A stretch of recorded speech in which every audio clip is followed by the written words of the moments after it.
Efetuam abordagens em todas as estações e apiadários. A entrada para os comboios, atenção à distância entre as portas e a plataforma.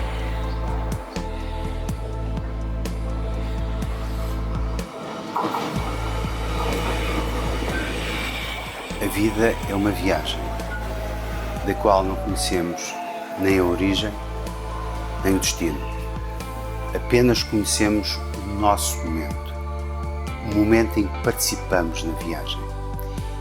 E o facto de não conhecermos como decorreu a viagem leva-nos muitas vezes a cometer os mesmos erros.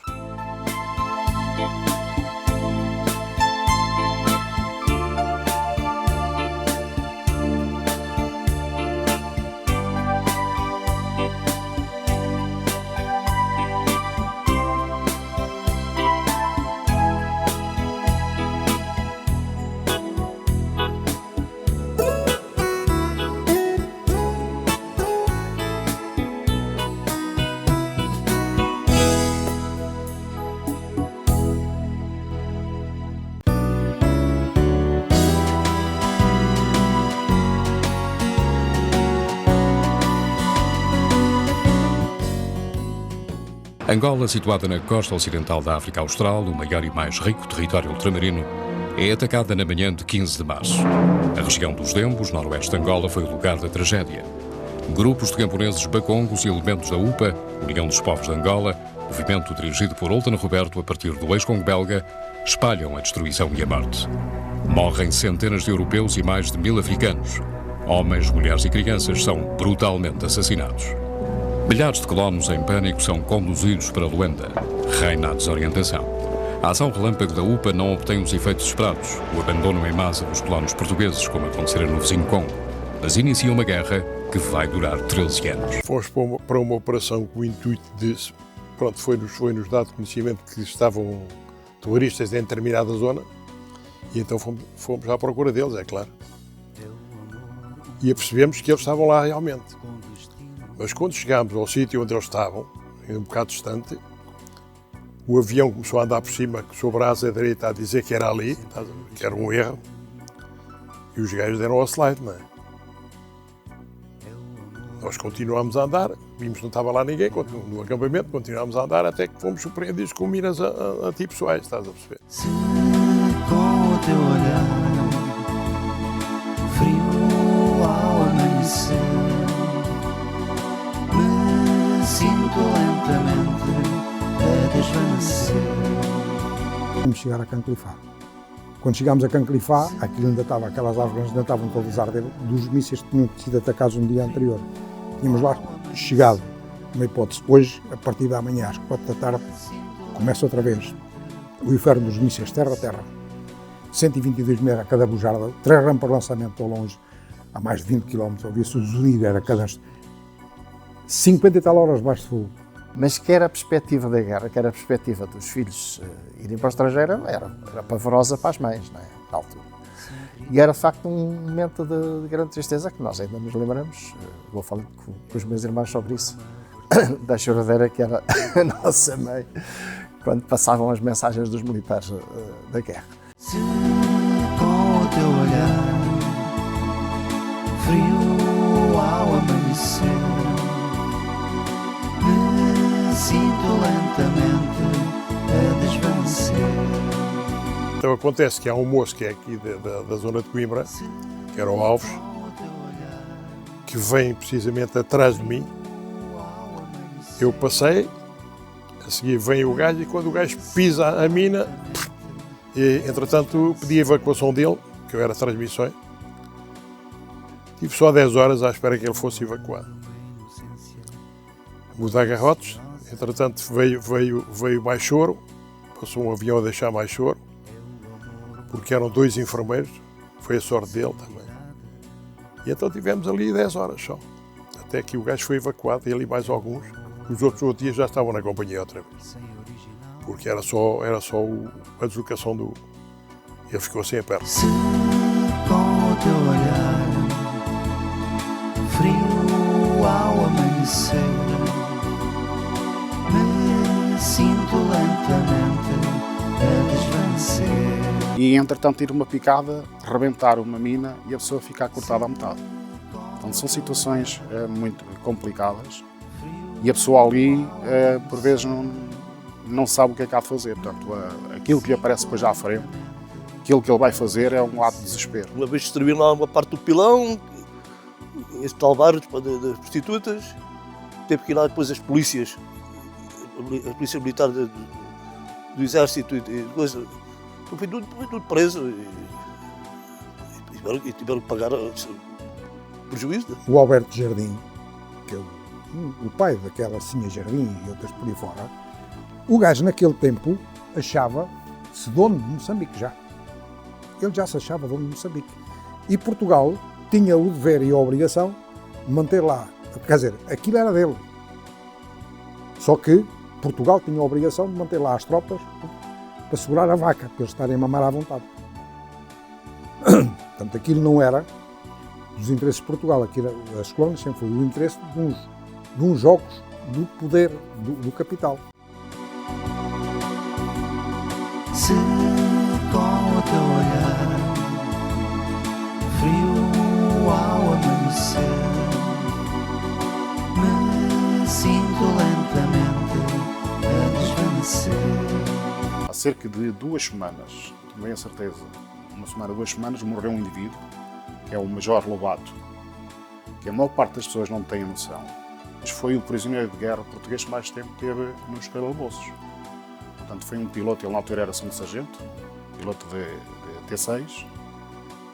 Quando a guerra foi iniciada em 63, na Guiné, ele foi capturado, logo numa das missões, foi capturado pelo PAIGC e depois foi colocado na Guiné-Conakry, e onde conseguiu fugir 3 vezes e 3 vezes conseguiram-no apanhar. E depois a libertação dele foi feita de uma operação que, para todos os efeitos, nunca existiu, que chama-se Operação Mar Verde, onde Portugal entrou na Guiné-Conakry e fazia o resgate dele e de outros. Por isso é que estão lá N e N e N de militares mortos por lá, dispersos por aqueles cemitérios, porque o exército, o governo, mandava um ofício pelo correio a dizer que o seu filho tal faleceu no combate, por aí fora. E se quisessem que ele viesse para cá, tinham que pagar, eram 6,5 contos naquele tempo. Quem é que tinha 6,5 contos para pagar?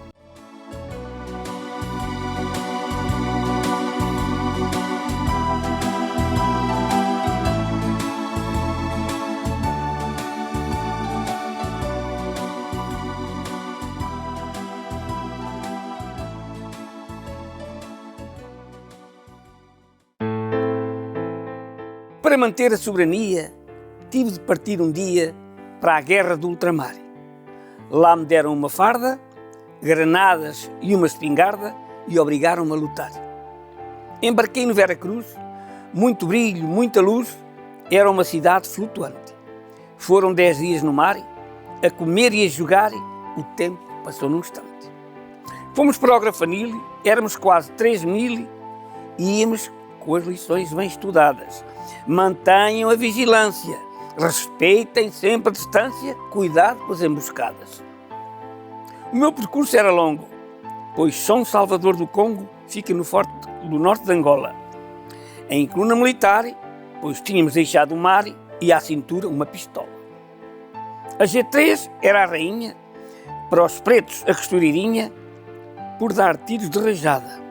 Atentos, olhos na mata, chegámos à Calambata sem nos acontecer nada. Aqui além um elefante, bicho enorme, ruminante, a atravessar a picada, com a tromba a oscilar, mas deixava-me-lo passar para se juntar à manada.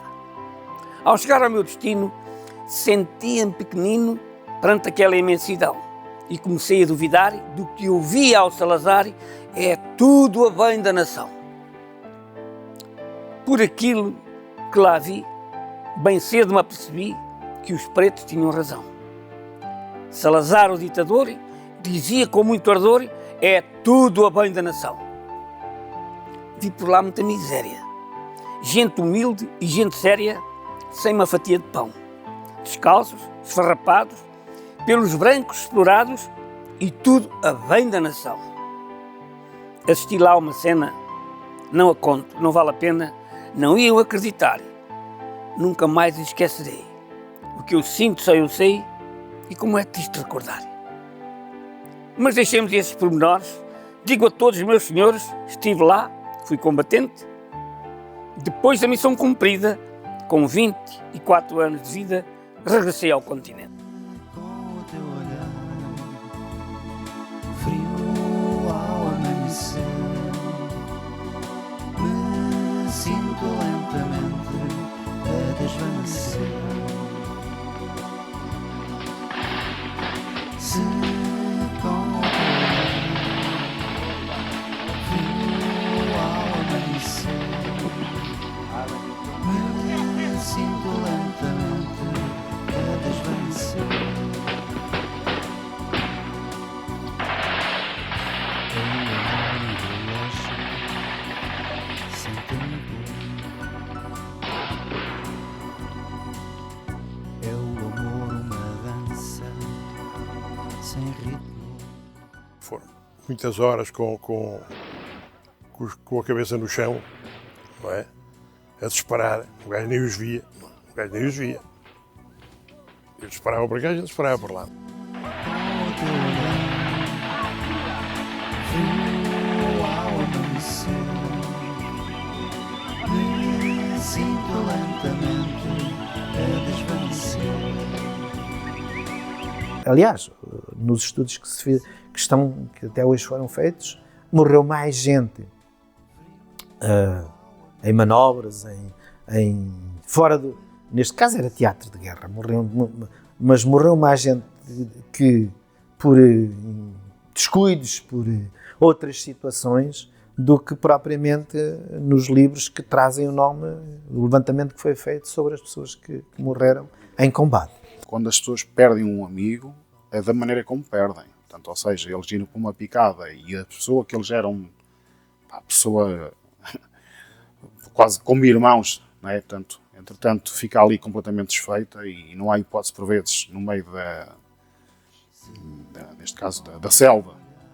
Se mesmo aqui hoje temos problemas, às vezes, para os cuidados, quanto mais lá. Portanto, às vezes havia aquela situação, devia ter sempre um enfermeiro ou um médico, podia haver, já às vezes há ferimentos, não há hipótese.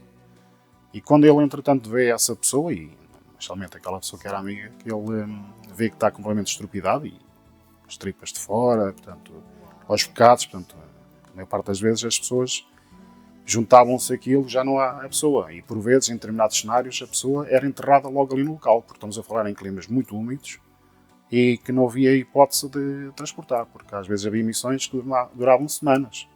Então não estamos a falar de ir de manhã e vir à tarde, portanto, havia semanas.